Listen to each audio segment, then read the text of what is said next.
Okay, so a basic quadratic graph looks like, we call this one the basic one. So, and when you sketch that quadratic graph, as you told me the other day, it is a parabola. So when it's like that, it goes through. So when it turns, we call that the turning point, where it's going down and then it turns and goes up. So this becomes the turning point. And where you can see that they call it the axis of symmetry because it looks the same. It was like a mirror image on either side of that line cut through the middle. So that's the axis of symmetry. So if you have a line that's going down through the x-axis, that has a formula of x equals something, which is what I've said. So in this first A example, the axis of symmetry is x equals 0, okay, because it's going down through that. If you have a y equals negative x squared, so you still have that parabola shape, but it goes upside down. So I often say negative sad face, like that. But its axis of symmetry is still through the y-axis on a basic one, so that would be x equals 0 there. So if we go and look at these other ones, in question B, so the axis of symmetry is still going down that middle where x equals 0, and you can see they've shown where the turning point is happening, which is here. So they've written the point, so that's the turning point. And then you have to say if it's a minimum or maximum. So when it's a positive graph, like this one, and it's a happy face, you're going to have a minimum value at the turning point. If it's a negative quadratic or a sad face, you're going to have a maximum, like in number D here, at the turning point. So the turning point is here at 0, 0. And this one's axis of symmetry is still x equals 0. So all of these. Now if you have a look at this C one, the axis of symmetry, it's actually going down through here, through negative 1. So you'd say axis of symmetry is x equals negative 1. Okay, and you've got the turning point, they've listed there, and because it's a positive one, that is a minimum value. Okay, so with this question, they're asking you to write the equation of symmetry. So it's always going to be an x equals. So I've done a purple line down through all of them so you can see. So this one's axis of symmetry is x equals 0. This one's going through x equals 1. This one's going through, now I'm saying x equals negative 2. And I know that from here, because remember that's giving an x and a y value. So I can see that. So that's x equals 2, and this one is x equals negative 1. Sorry, negative 2 before, and negative 1 there.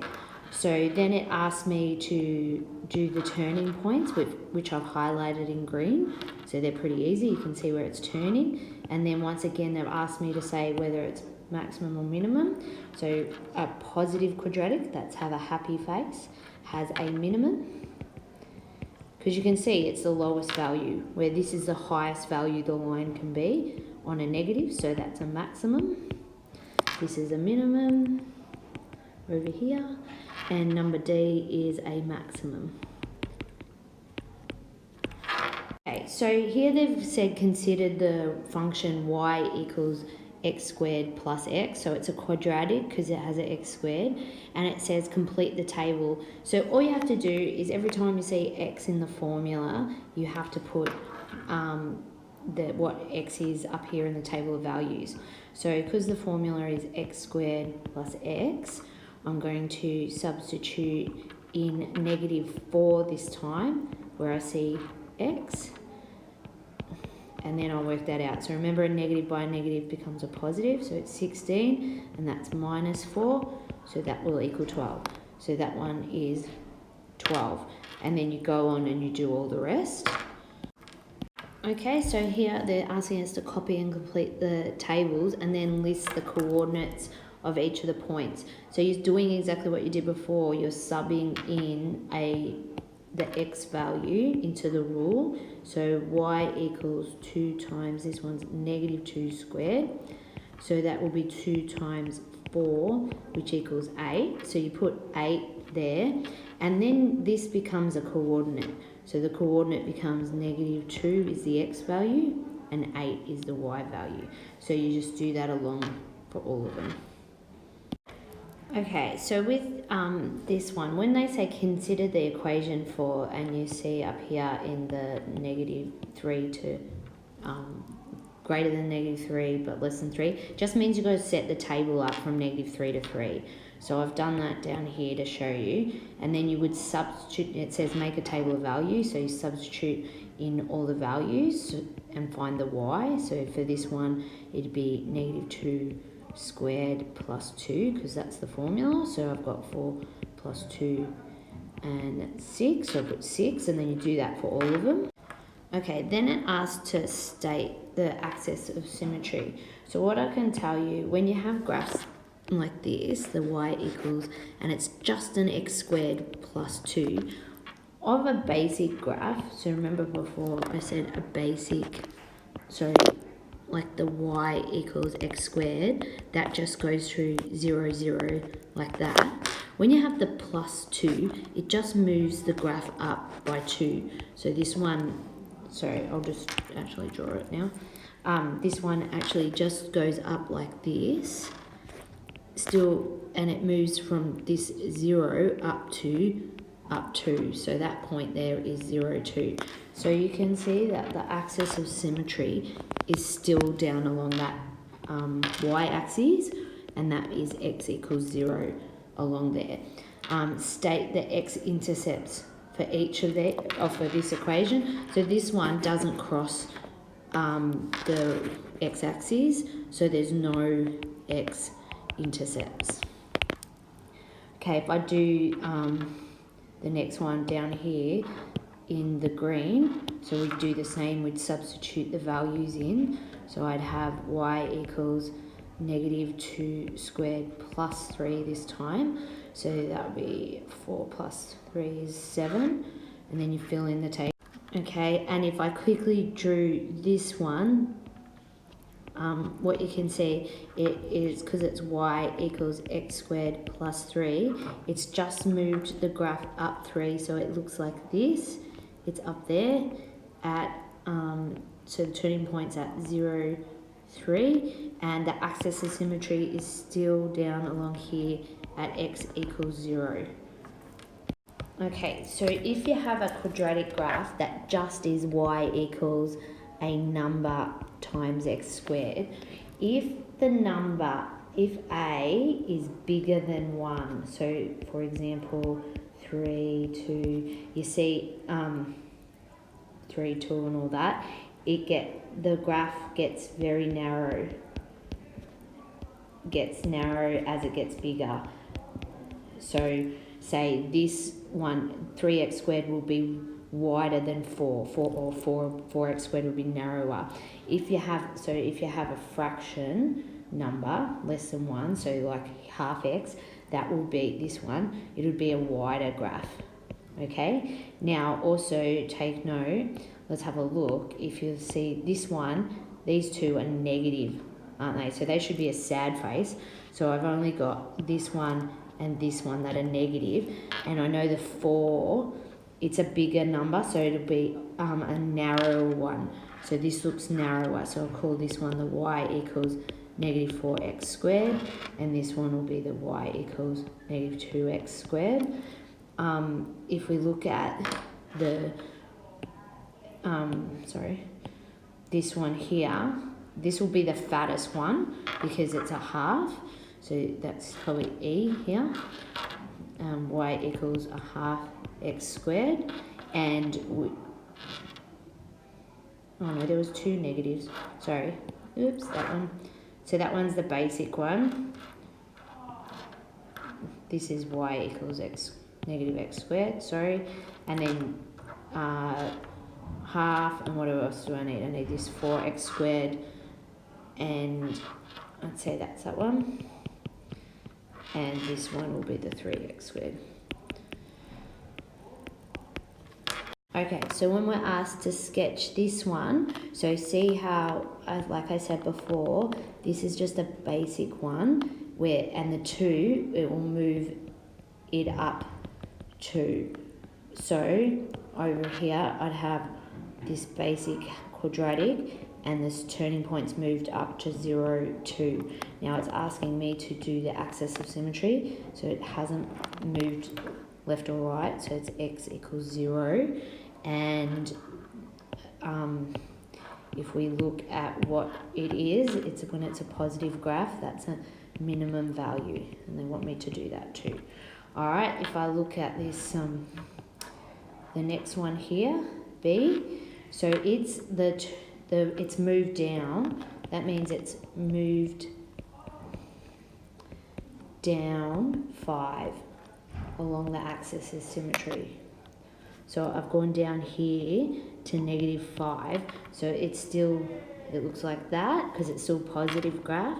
So the turning point is at 0, -5, and it's still a minimum.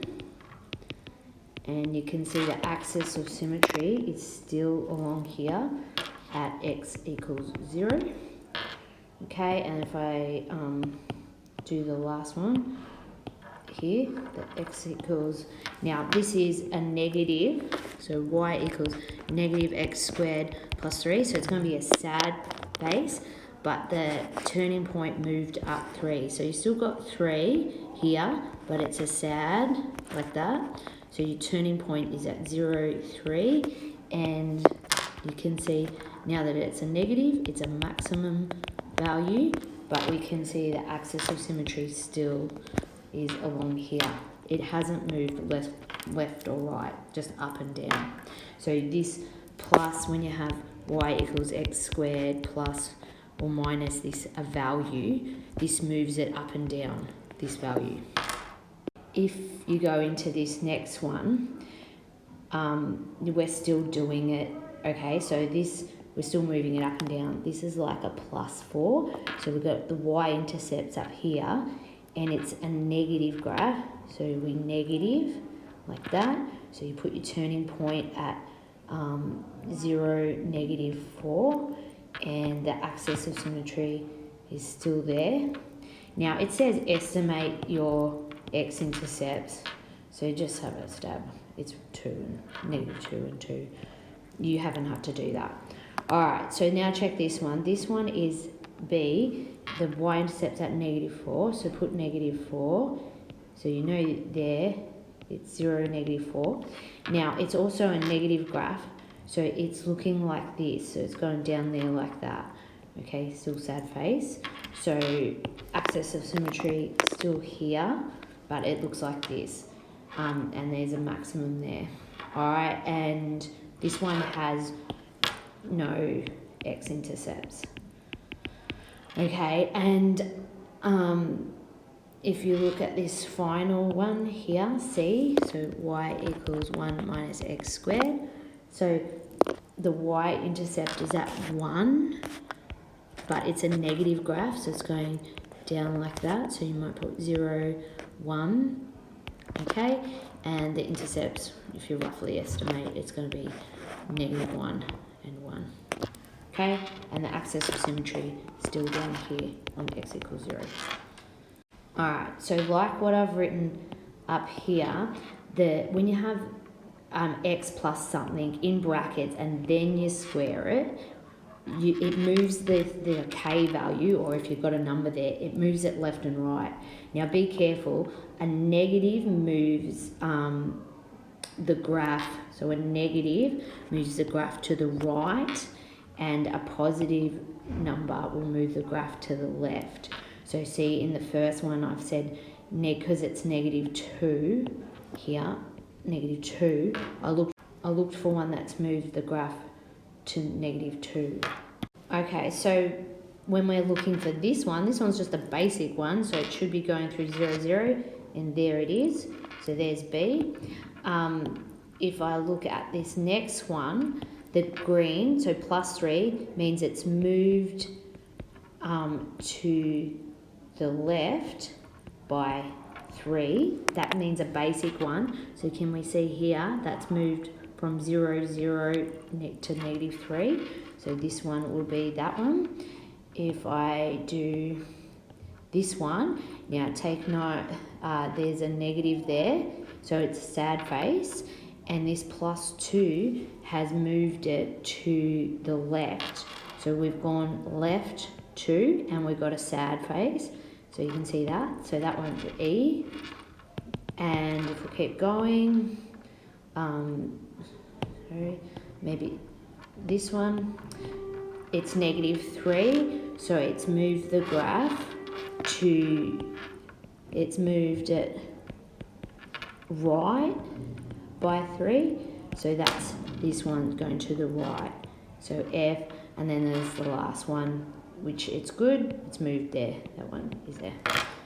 Okay, with this one, when they say sketch the graph of the following each, so when we've now got it in this format up here, so when you have got two sets of brackets like that, that's called, it's a factorized form. Okay, so inside the brackets actually tells you what the x-intercepts is.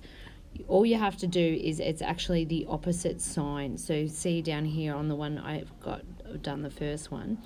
So because it's +2, one intercept is actually x equals -2, and one intercept is the opposite, so -6.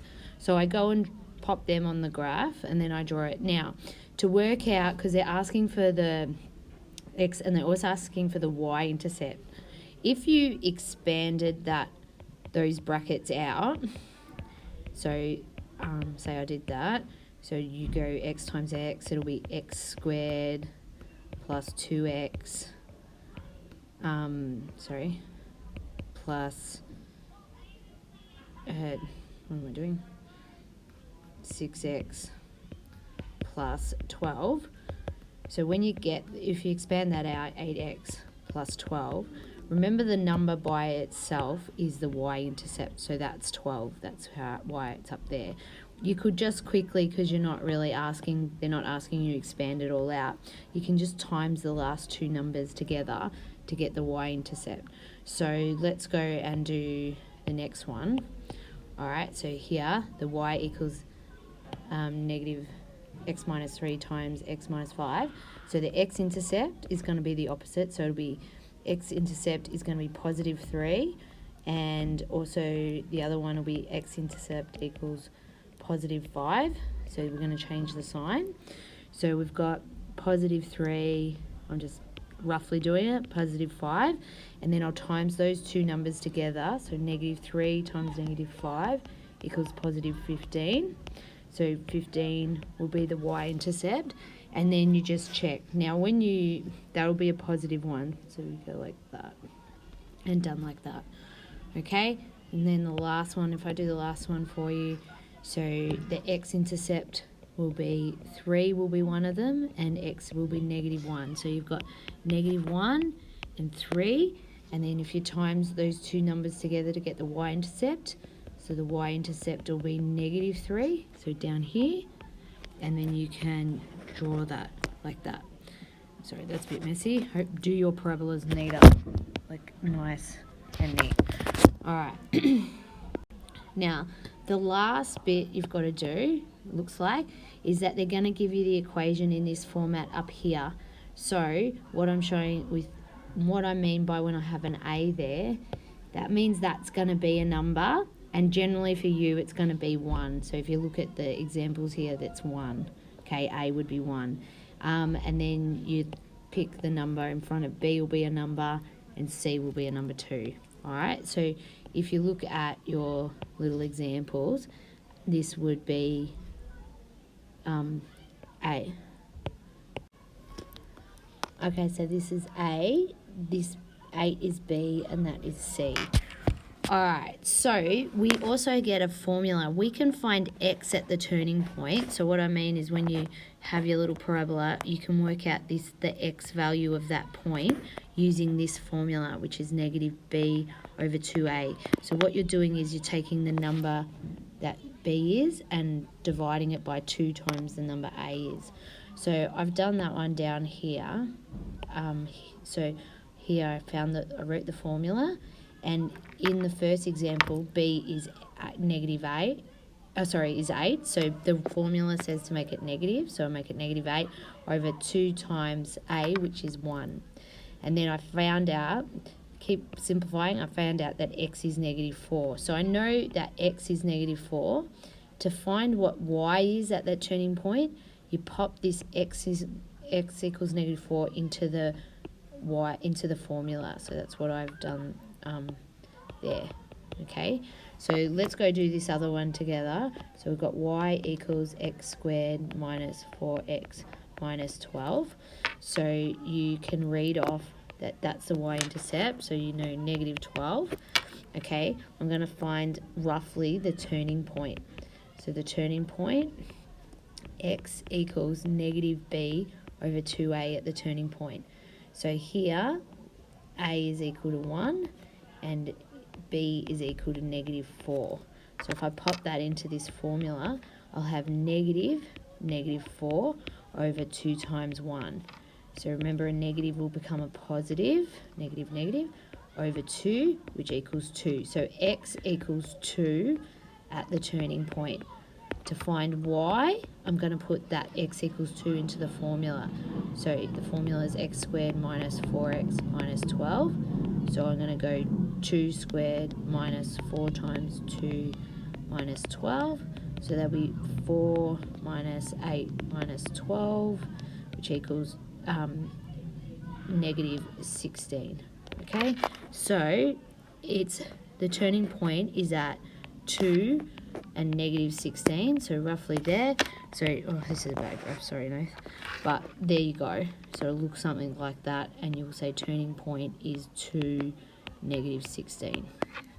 And you got the y-intercept, 0, 12, and that's all you need to do for that one.